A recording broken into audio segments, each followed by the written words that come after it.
नमस्ते दोस्तों, आज की इस रोमांचक कहानी में आपका स्वागत है। मेरा नाम मनोज है और मेरे परिवार में मम्मी पापा दीदी और मैं था। दीदी की शादी के बाद हम 3 लोग ही रह गए थे। हम लोग एक कॉम्प्लेक्स में रहते थे। दोस्तों, मेरी मम्मी का नाम खुशी था और वह अपने नाम की तरह ही खुश और खुले विचारों वाली थी।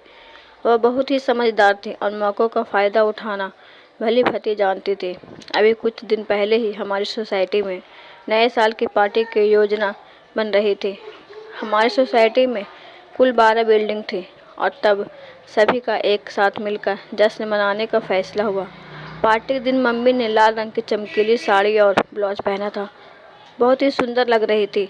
पार्टी से पहले नए साल के कारण मम्मी ने अपनी सेहत का बहुत ही बारीकी से ध्यान देना शुरू कर दिया था। तब वह घर में टी शर्ट और लाइट पैंट पहनकर और प्राणायाम करती थी। उनके योगा करते समय मैं उसे भी छिपकर देखा करता था। अब नए साल के दिन मम्मी के साथ पार्टी स्थल तक गया। जैसे जैसे लोग वहां आने लगे, माहौल और भी मज़ेदार होने लगा। वहां की महिलाएं भी एक से बढ़कर एक तरीके से सज धज कर आई थी। फिर पार्टी में डांस का कार्यक्रम शुरू हुआ और सभी लोग नाचने लगे। तब मैंने भी एक बियर की बोतल ली और कोने में छुपकर पीने लगा। डांस के दौरान एक लड़की जिसका नाम शोभा था, वह मेरे पास आई और मुझसे बात करने लगी। फिर मुझे एक ऑफ़र कर दिया। शोभा ने कहा, मेरे घर चलो, मुझे तुम्हारी ज़रूरत है। तब मैं नशे के चूर था, कुछ करने का मन कर रहा था। तब जैसे ही हम दोनों वहाँ से जाने लगे थे, मेरी मम्मी वहाँ आ गई। सुबह तक मुझे ढूंढते हुए आई थी। तभी उन्होंने मुझे देखा और मुझे पुकारा। तब हम डर गए और फिर से शोभा वहाँ से चली गई। मैं भी मम्मी के पास चला आया। मम्मी ने कहा, यहाँ पार्टी में आया है। तब मैंने बोलना शुरू किया तो उन्हें मेरे मुंह से बियर की बदबू आई। उन्होंने पूछा, तुमने बियर पी है? क्यों ऐसी बदबू आ रही है? शर्म नहीं आती? तब मैंने उन्हें समझाने की कोशिश की। मम्मी ने नए साल में पहली बार पिया है, चलो ना आज के दिन सेलिब्रेट करते हैं। मम्मी ने कहा, पार्टी चल रही है, मज़ा करो, लेकिन यह सब लुका छिपी मुझे पसंद नहीं। अगर किसी को पता चल गया तो पापा की इज्जत का क्या होगा? तब मैंने कहा, मम्मी आगे से ऐसा कुछ नहीं करूँगा। उन्होंने कहा, तुम्हें जो करना हो मुझे बताकर करो, बाहर किसी को मौका मत दो बोलने का। मैंने कहा, ठीक है मम्मी, अब नया साल के दिन ख़राब मत करो, तुम भी एंजॉय करो। फिर मैंने मम्मी का हाथ पकड़ा और पार्टी में लेकर आ गया। फिर वह थोड़ी देर बाद सामान्य हो गई। थोड़ी देर बाद लोग बाहर जाने लगे क्योंकि शराब ख़त्म ही हो गई थी। तब मम्मी मुझे एक टेबल के पास आकर बैठ गई और बोली, मुझे शराब पीनी है, जाओ उसी कोने में से एक बोतल लेकर आओ। तब उन्होंने मुझे शराब लेकर उसे कोने में आने को कहा और खुद उठकर बाहर चली गई। तब मैंने एक बोतल लेकर आया और 2 गिलास की बनाया और वहाँ गए। मम्मी ने कहा, तो क्यों? मैंने कहा, एक दूसरे को, तुम्हारे लिए, एक मेरे लिए। तब वह गुस्सा होकर मुझे देखने लगी, लेकिन मैंने उन्हें मना किया। हमने कहा और मम्मी से जल्दी से। फिर उन्होंने मेरा गिलास ले लिया और पीने लगी। तब 2 घूंट पीने के बाद मैंने गिलास उनसे लिया और कहा, मैं और लेकर आता हूँ। अब तो मुझे मम्मी ने पहली बार पिया था। एक छोटा बोतल और लेकर आया और तब देखकर मम्मी हंसने लगी। फिर दोबारा से 2 पैक बनाया और एक मम्मी को दिया। तब मैं मम्मी अपनी पैक अभी आधा ही पिया था कि मम्मी अपना ख़त्म करके बोतल ही पीने लगी। अब कोने में बैठकर पूरी चली गई। मम्मी को किक लगने लगी थी। फिर मैंने उन्हें हॉल में लाकर बिठाया और शराब पीने लगा। तब रात के 11:58 हुए थे जब लोग फिर से आने लगे। सभी लोग छत पर एक दूसरे को नए साल की शुभकामनाएं देने के लिए गए। तब मैं और मम्मी नीचे ही रहे क्योंकि वह थोड़ा नशे में थी। फिर मैंने मम्मी को पकड़कर न्यू ईयर का काउंटडाउन किया और जैसे ही 12 बजे मैंने उन्हें गले लगा लिया।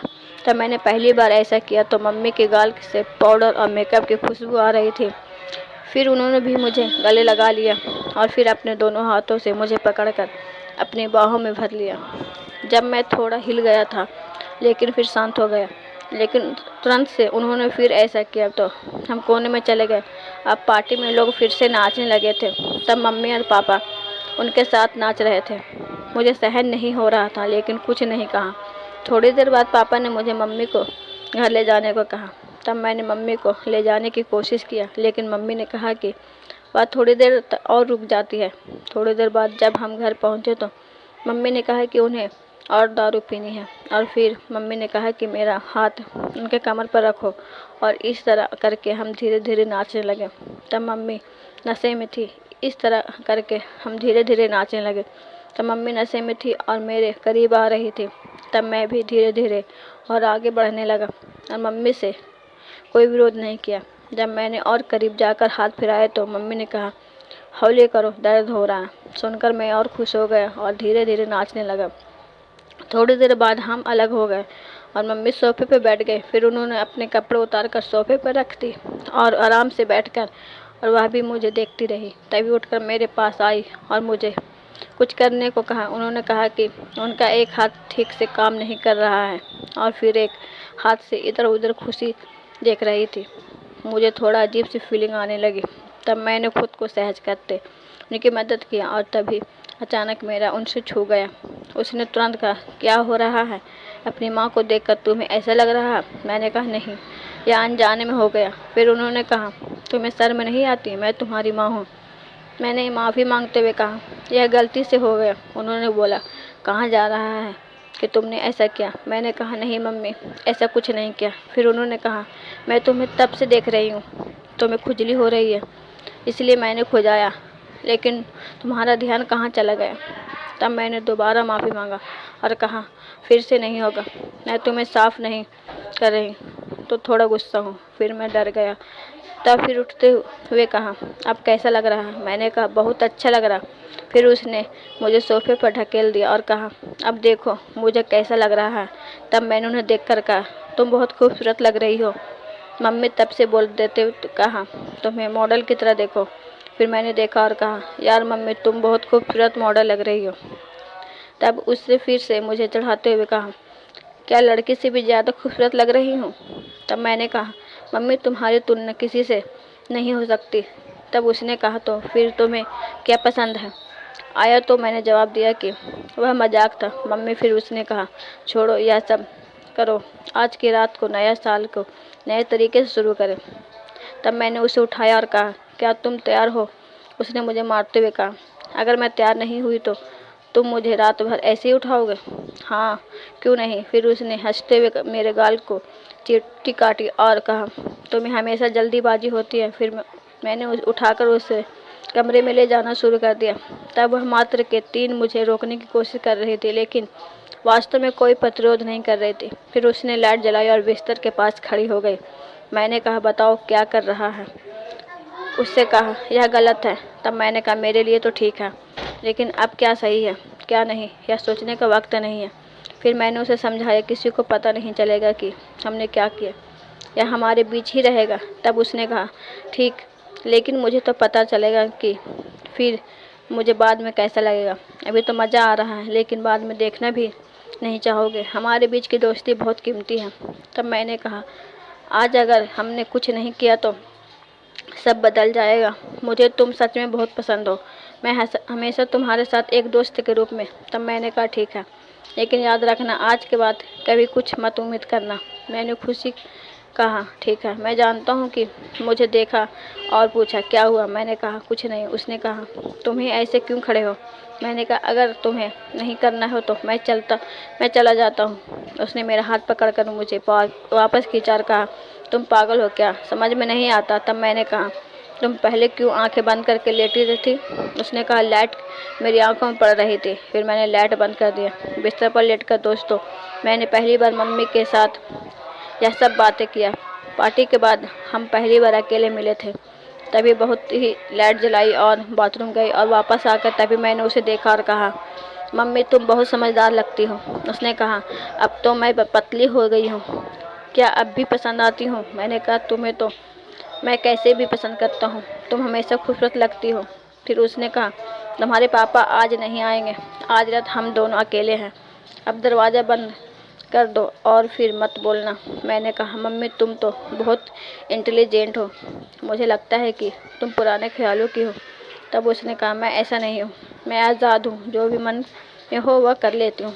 अब तुम्हारे मन में भी कुछ हो तो खुलकर मुझसे कहो। तब मैंने कहा, मुझे तुम्हें नाम से पुकारने का मन है। इस पर उसने कहा, तो पुकार लो। तब मैंने पहली बार उसे उसके नाम लिया और फिर हम हंसने लगे। तो वो भी हंसी। मैंने मजाक में कहा, मम्मी पापा तुमसे अब नहीं करते? उसने कहा, अब नहीं, महीने में बस 1-2 बार, वह भी बड़ी मुश्किल से। मैंने कहा, सच में? उसने कहा, हाँ सच में। और हाँ, हम फिर से हंसते। थोड़ी देर बाद मैंने मम्मी को देखा और कहा, तुम्हें क्या चाहिए मम्मी? उसने मुझे मुस्कुराते हुए, तू मेरा बेटा है, मैं तेरे साथ कुछ भी शेयर कर सकती हूँ। मैंने कहा, आज की रात बस हम दोनों के लिए है। तब हमने दोनों से एक दूसरे के आमने सामने बैठकर बातें करना शुरू किया। तब उसने बताया कि कैसे उसने अपनी जवानी में कितनी मुश्किल सही है। सब कुछ मैंने भी अपने मन की बातें तो बताई जो मैंने कभी किसी को नहीं बताई थी। फिर उसने कहा, तो जानता हूँ बेटा, तुझे मुझे तुझ पर गर्व है। तूने हमेशा मेरा साथ दिया। आज रात हम बस एक दूसरे के साथ समय बिताएंगे। फिर मैंने उसे गले लगा लिया और कहा, मम्मी तुम सबसे अच्छी हो। फिर हम दोनों ने मिलकर थोड़ा और समय बिताया, हंसते बोलते और पुरानी यादों को ताज़ा करते हुए। फिर मम्मी ने कहा, अब चल, सोने का समय हो गया। मैंने उसे बिस्तर पर सुलाया और खुद भी पास में ही लेट गया। तब हम दोनों ने आँखों बंद किया और एक दूसरे के पास होने की गर्मी महसूस किया। उस रात के अंधेरे में मैंने महसूस किया कि मम्मी मेरे लिए क्या मायने रखती है और मैं उसके लिए क्या। फिर सुबह जब आंखें खुली तो मैंने देखा कि मम्मी अभी सो रही थी। मैंने धीरे से उठकर उसे देखा और फिर किचन में जाकर उसके लिए चाय बनाना। जब जागी तो मैंने कहा, गुड मॉर्निंग मम्मी। मुस्कुराते हुए कहा, गुड मॉर्निंग बेटा। उसी दिन से हमारा रिश्ता और भी मजबूत हो गया। हमने एक दूसरे के साथ समय बिताना शुरू किया और हर छोटी बड़ी बात एक दूसरे के साथ शेयर करने लगे। वह रात हमारी ज़िंदगी में एक नया मोड़ लेकर आई थी, जिस पर हम दोनों ने एक दूसरे को और भी करीब से जाना और समझा। तो दोस्तों की आज की हमारी छोटी सी कहानी, आपको यह कहानी कैसी लगी कमेंट करके ज़रूर बताएं। और अगर आपको यह कहानी पसंद आई हो तो इसे लाइक करें और अपने दोस्तों के साथ शेयर करें। आगे भी ऐसी रोमांचक कहानियों के लिए हमारे चैनल को सब्सक्राइब करें और बेल आइकन दबाना ना भूलें, ताकि आप हमारी कोई भी कहानी मिस ना करें। धन्यवाद।